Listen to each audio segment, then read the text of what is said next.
Hi guys, it's Chris Van Hoof here from Chisel Runners, bringing you another video as we count down the final 4 weeks to the 2012 Gold Coast Marathon.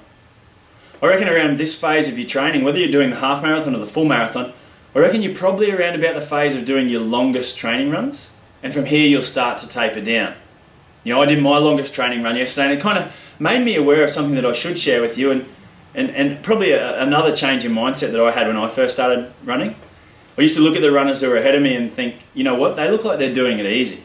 And you know, at various stages in the race I'd have people pass me and think, why am I going through so much pain yet they seem so comfortable? Maybe I'm just not meant to run this distance or run at all.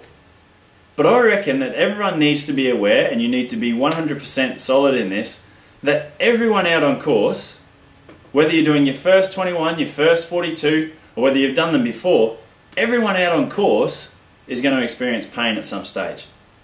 And at that point when pain kicks into your race, whether it be a little niggle in a calf or whether it be a bit of discomfort in tired, fatigued legs, you need to slip into pain management mode. Alright? Because the race then becomes, your result or your achievement in that race will then become dependent on how you manage that pain. So here's 3 key tips that I reckon will help you manage that pain come race day. The very first one is just to be grateful. We kind of spoke about this in a video a couple of weeks about, the real reasons why you're running. But I reckon just recognizing that you're running because you can, not because you have to. You're making a choice to train, to change, or to introduce training for one of these running events into your lifestyle. And you need to be grateful that you have the ability to do that.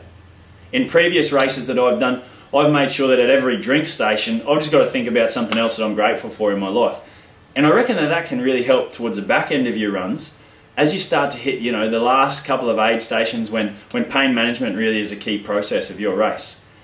Think about or adopt that grateful mindset, and that pain management becomes a lot easier. Second thing I reckon you can do to help you manage that pain throughout the race is really focus on a distraction theory, or a distraction mechanism, I guess is one way of looking at it. So, things like focusing on your breathing. How often are you breathing? How deep are you breathing? Getting into a rhythm with your breathing. Some people might like to count their steps, count to 100, then start again. But if you can sort of distract yourself rather than focusing in on where that pain is, then it's going to be so much better off for you and that overall achievement that you're going for. Let's face it, we're doing a run on the Gold Coast, okay? It's a marathon on the Gold Coast, so there's plenty of beautiful scenery and things to look at that will distract you along the way. So definitely adopt that distraction theory at some stage during your pain management. And I guess the third thing that really helps me is my technique. Or I've got a couple of cues that I think about when I'm running that really distract me from any discomfort or any fatigue and try and get me back into it, or change my mindset as I'm finishing the later stages of my race. So as far as technique is concerned, there's 3 real things that I do. I sort of look ahead and see how far, I'm looking about 100, 150 meters ahead, so it keeps my chin up, my back nice and straight. I'll turn my feet over a little bit quicker as soon as I start to feel discomfort, because that kind of changes my cadence and changes my running technique just for an instant. And the third thing I do is I try and lean into my run a little bit, put my shoulders forward, turning my feet over with my head up. It sort of distracts me from that pain and really is an integral part of my pain management process.